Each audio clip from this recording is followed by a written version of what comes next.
Alrighty, here we are. Joe over at Hobby Pros. Got a couple things here. Show you once again. I'm downloading a vid and it takes forever, so we'll make this little vid. Couple things I've been working on here. First off, we got this fancy dancy, do-it-yourself, homemade, scratch built, whatever you want to call it, FPV pod for a sky surfer. Figured it couldn't be too hard. It actually took quite a while because I just pieced it together with some miscellaneous thin ply and balsa I had sitting around. Turned out pretty well. You know, it gets the job done. You know, that's what it's all about.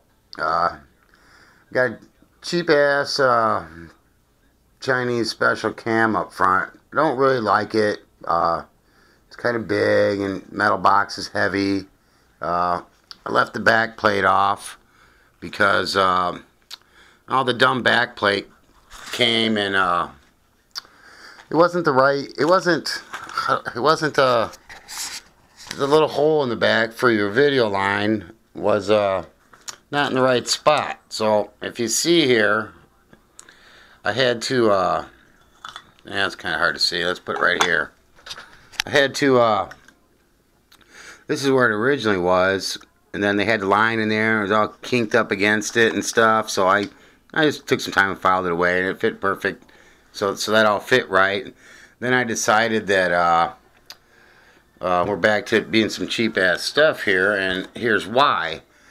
Because in order to get it to focus, I had to unscrew the lens quite a ways. So, and then there was only like 3 or 4 threads grabbing, and it was wobbling around in there a lot. So, of course, you can't see it here either, but so I get some more light on this. But the board now sits back quite a bit further, so I can screw the lens in farther. And what I got is there's 2 screws that normally went through the plate here, but I just got the screws going in there. But on the other side of the screw is just some neoprene fuel tubing that I had laying around, so I cut it off however long, you know, not very long, a couple eighths, quarter inch, whatever it is. So now it sits further back so I can get the lens on there, and it's really secure. So I'm pretty happy with that. The video, well, you know, what do you expect for a $23 board cam? You know, in a crappy metal box. But anyway, it works alright. Down here we have a little simple OSD. I got from a guy on eBay for $16.99, whatever it was. Fairly cheap, free shipping, you know. And the heart of the whole thing is we got a Fat Shark. It's low power, 100 milliwatt transmitter. And I got the little ducky antenna on there. I just use those for testing, you know. You know, that way you got an antenna on there. I don't have to worry about burning up any of my good little skew planer wheels, or not really burning up, just bending them up or getting them, you know, effed up because I'm an idiot and dropped it or something stupid. Here, this is a good comparison on why I don't like this cam. I mean, it's alright, but look at the size difference. In this little ready-made RC, this is 600 TV lines, it says here somewhere. I got it with a FPV setup I got from there. Yeah, 600 TV lines. It's got the nice built-in OSD buttons in the back. And what this camera is really going to be for is for this pan and tilt I got. Once again from Ready Made RC, and this is sweet because it fits right down in here. I hope. I don't know if I ever had it in here or not. Yeah, see, it fits in there, and it's pretty secure, and I'm pretty sure the pan tilt came with the correct screws with the right length to really secure that in. I don't totally have this done because you see it just kind of flopping around there. The camera's going to slip out, but anyway, it's pretty neat. It's this setup here.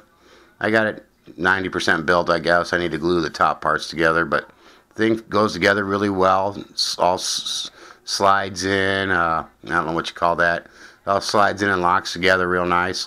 So just some CA and I'll have that all done. And came with the metal arm that works the tilt. Of course, the pan, this mounts down into a plate.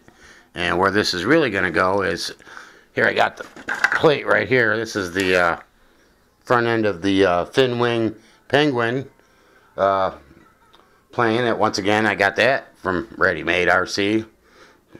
Plug, guys. So anyway, this slips down in here like that and bolts, and you know, it'll pan, tilt. I'm not really that advanced into FPV, but I thought I would, you know, get it and set it up anyway. I do have a set of Fat Shark attitudes with the pan and tilts, you know, built in, so I'll probably get around to using that eventually. I figured I'd just hook it up to a couple spare channels though and lock it into a position that I liked and just leave it there for now. You know, I'm trying to start slow. Spent a lot of time reading and trying to figure some of this stuff out. You know, long time RC guy, but total newbie FPV. So just playing, trying to figure out what I like, what I don't like, what works, what don't work. You know, I got a buddy Brandon. He told me to get this simple OSD, which I've used. I've flown his plane one time, and it's pretty slick. You know, all that does is display the voltage that the video system is using. And then to go back to my little pod here, I got a battery that's secured to the underside there, and that's what we're going to use. That powers the video system. Okay, then coming out the bottom here is an additional black and red wires that I will eventually put like a basically the other end of this right here. So the flight pack battery, I can just plug into the balance lead of the flight pack battery, and it'll display the two voltages on my screen. You know, be it through the goggles or the monitor. I'm kind of a monitor guy right now because it's just getting into it. I flying line of sight and keeping it close and glancing at the screen, but we'll get to the goggles here shortly. But anyway, just wrap this up here. Slick little deal. Forget what it weighs, but that's easy enough to figure out if I can find it. I got it right over here. I always had this around. It comes in real handy. Just, I don't know, I guess I'm an information junkie, so I like to know shit. So we'll fire that up. And I'm over here in the US of A, so I'm an ounces guy. So we'll throw that on there real quick. And all up weight with the battery, OSD, heavy camera, you know, little transmitter. We're sitting at 4.2 ounces. That's not, I don't think that's terrible. Could probably shave some weight if I'd have built a little lighter, and get rid of this metal box. I've been tinkering around with some ideas. I got right over here, I got let's see what we got here. I've made a couple. This is how I do it. It's thin ply with balls in the middle and thin ply on the other side. And when you epoxy this together with 20-minute epoxy, I mean, it's like rock hard. This thing, it don't flex, it don't bend, you know, and you know, it's real lightweight. So I made it the size of the plate, so I can use this as a guide, and then move the board cam. I got some more board cams and make some holes, and I think what I'm going to do is, without going into it too much, is I'm just going to layer up some foam maybe, or maybe even some plastic standoffs to get the board away and get the connector part away from the board, and I'm going to bolt it right to the front, and then somehow or another I'll maybe little landing gear straps or something so it'll fit back in this place, and I'll get rid of all this weight. You know, it's not too critical. I got a plane that I think can handle it. A little Sky Surfer, it does well. So that's about it for this little quickie shot at what's in the works here on the Hobby Pros secret workroom table. Anyway, till next time. Catch you later. See you. Bye.